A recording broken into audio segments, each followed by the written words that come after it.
자, 김기림의 추억이라는 시를 한번 같이 해보도록 하겠습니다. 갈래는 현대시고 자유시고 서정시고요. 성격은 회고적, 회상적이라고 할 수 있어요.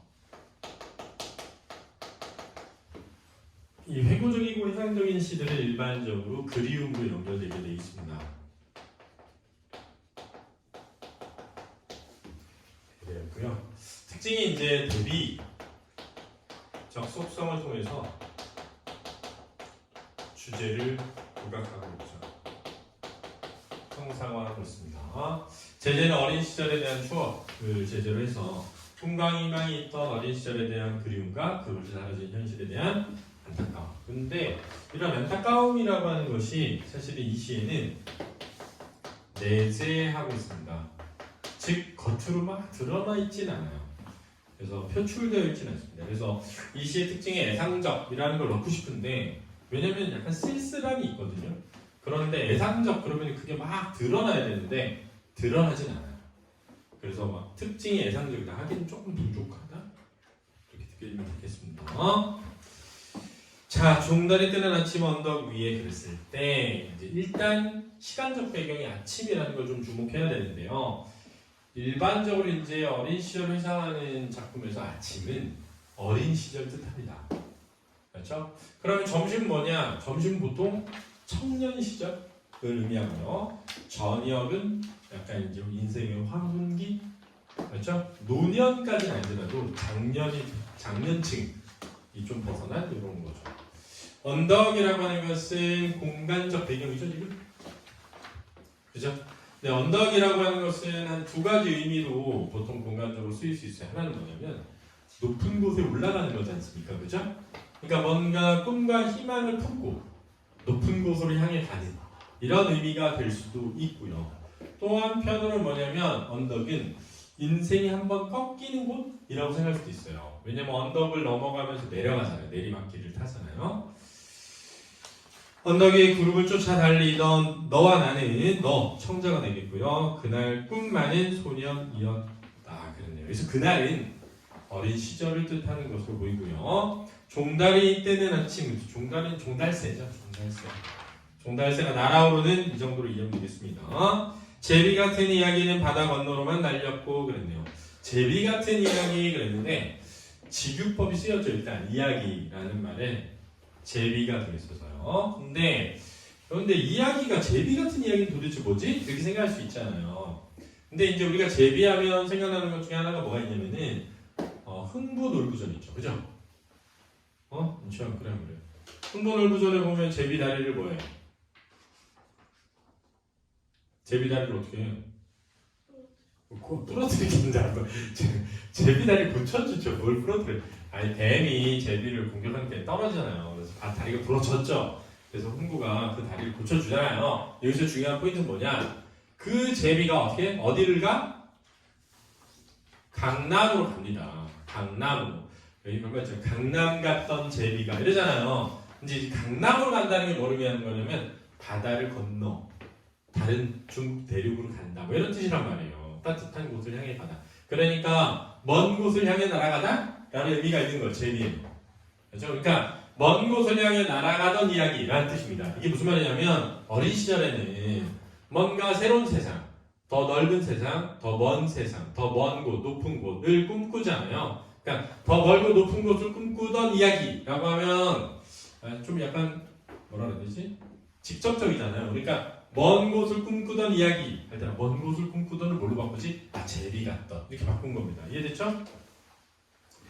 제비 같은 이야기는 바다 건너로만 날렸고 바다 건너로만 날렸다 이 말은 현실 지금 바다 건너니까 바다 이쪽은 지금 현실이고 바다 건너는 뭔가 환상의 세계 그렇죠? 낭만의 세계 뭔가 많은 것이 이루어질 것 같은 세계 그래서 여러분들도 보면 빨리 어른이 되고 싶어 하는 사람 있잖아요. 왜? 어른이 되면 하고 싶은 게 많고 그 어른이 됐을 때 세상에서 희망과 꿈이 부풀었을 때 그럴 수 있잖아요. 그죠?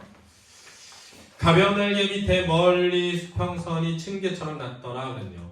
가벼운 날개 밑에라고 했는데 이 가벼운 날개 밑이라고 할 때 가벼운 날개는 뭐냐면 마음이 붕 떠있다? 난 잘 될 거야 라고 생각하는 거죠. 나는 멀리 날 수 있을 거야 라고 생각하는 거죠. 자신감 이런 겁니다. 가벼운 날개 밑에 뭔가 어린 시절에 가졌던 꿈과 포부와 자신감 이런 걸 뜻하는 거고요. 멀리 수평선이 층계처럼 났더라. 이 말은 뭐냐면 뭔가 저 정도 내가 뛰어넘을 수 있을 것 같아 라고 생각했다는 거예요. 그렇죠? 아이 연대 정도는 가겠지 이런 거 있잖아요. 연세대학교가 굉장히 낮게 보였던 거죠. 그렇죠? 야 연대 가려면 어떻게 해야 돼? 1등급 4개 나오는데 그 정도는 할 수 있지 이렇게 생각했다는 거죠. 뭔가 낮게 봤다는 거죠. 그죠? 이해되죠 이제? 그죠? 여기서 멀리 이렇게 되지 슬러시 리을이잖아요. 그죠? 요런 거는 이제 시적 허용이라고 할 수 있죠. 그래서 아주 먼 거리를 이렇게 표현했다라고 할 수 있습니다. 자주 투기는 팔매는 그랬는데 투기는 팔매는이 뭐냐? 돌팔매를 던지다 이런 뜻입니다. 자주 던졌던 돌팔매는 이런 뜻입니다. 자주 던졌던 돌팔매는 바다의 가슴이 화살처럼 박히고 지칠 줄 모르는 마음은 단애의 허리에 절벽의 허리에 게으른 갈매기 울음소리를 비웃었다 그랬네요. 그죠? 그래서 나는 미래의 어떤 꿈과 희망을 향해 자주 돌을 던졌다 이렇게 이해하면 돼요. 바다를 화살처럼 돌을 던졌다. 바다에 화살처럼 돌을 던졌다. 그러니까 뭔가 끝없이 도전하고 끝없이 추구해 왔던 거죠. 그러니까 뭐냐면 갈매기가 게을러 보여. 게으른 갈매기 웃음소리를 비웃었다라는 건 뭐냐면 저 정도밖에 못해? 라고 생각했다는 거예요. 그렇죠? 저 정도밖에 못 날라? 라고 생각했다는 거예요. 그러니까 단의 허리에 게으른 갈매기니까 갈매기가 절벽의 중간쯤밖에 못 날라. 절벽 중간쯤에 날아오는 갈매기를 보면서 저 정도밖에 못 날아? 나는 한번 날랐다 하면 저거 그냥 뛰어넘을걸? 이렇게 생각했다는 겁니다. 그렇죠? 그만큼 지칠 줄 몰랐다. 내 마음은. 이런 거죠. 오늘 이게 이제 현실로 돌아온 겁니다. 그렇죠? 그 위에 2개의 연은 과거, 젊은 시절이라고 한다면 이건 현재죠. 얼음처럼 싸늘한 노을이 뜨는 바다의 언덕을 오르는 그랬네요. 얼음처럼 지기법이죠. 촉각적 이미지가 드러나고요. 싸늘한 이렇게 노을이 그랬는데 노을은 시각이지 않습니까? 그죠? 시각을 촉각으로 변형해서 드러내니까 뭐라고 하죠? 공감각적 이미지다. 이렇게 할 수 있죠. 얼음처럼 싸늘한 노을. 그랬으니까 사실은 노을을 보는 거니까. 근데 내가 그랬잖아. 노을이 진다는 건 해가 지는 거고 해가 지는 건 황혼이잖아요. 인생이 무슨 기? 황혼기 이런 거 떠올 수 있잖아. 시험하지? 형아, 선생님 봐봐, 선생님. 선생님이 나이가 몇이야? 50이야 이제. 50. 어때? 노인이야? 노인 같아? 아니, 노인 같진 않아? 이제 황혼기 같아? 고개를 끄덕이네. 아닙니다, 선생님 아직 젊으십니다. 이래야지. 황혼기 같아. 고개를 끄덕이고 어쩌자는 거야. 너 아무리 피곤하고 지쳐도 그렇지. 앞에서 선생님이 열심히 하시고 있는데 선생님 황혼기입니다. 이제 지셨어요. 끝났어요. 이렇게 얘기하면 안 되지. 근데 사실 좀 그런 것 같아요. 제가 생각하는 거. 제가 진짜 아마 여기 제가 그동안 녹화해놓은 영상 없었으면 저 여기서 쓰러져 죽었을 거예요. 요즘에는 진짜 수업 한 1시간, 2시간만 해도 힘들어. 머리 아파. 자, 계속 해볼게요. 뜨는 바다의 언덕을 오르는. 언덕을 쳐놓으면 지금 젊은 시절도 언덕이고 나이 먹은 시절에도 언덕이니까 공간의 배경이 같죠. 그러니까 이 배경이라고 하는 공간이 같음으로써 해상의 매개가 된다라고 할 수 있습니다. 두 놈의 봉해진 입술에는 바다 건너 이야기가 없다. 봉해진 입술에 입 다물었네요. 그래서 두 놈은 누굴까요? 나와 너죠. 그지? 나와 너죠. 자, 예를 들어서 채영이가 이제 채영아 너는 남자친구가 있다면 말이 잘 통했으면 좋겠어? 끝없이 대화가 샘솟았으면 좋겠지. 그래가지고 네가 젊을 때 만난 남자친구랑 매일 재밌는 얘기를 막 하면서 이 얘기를 해도 재밌고 저 얘기를 해도 재밌는 거야 둘이.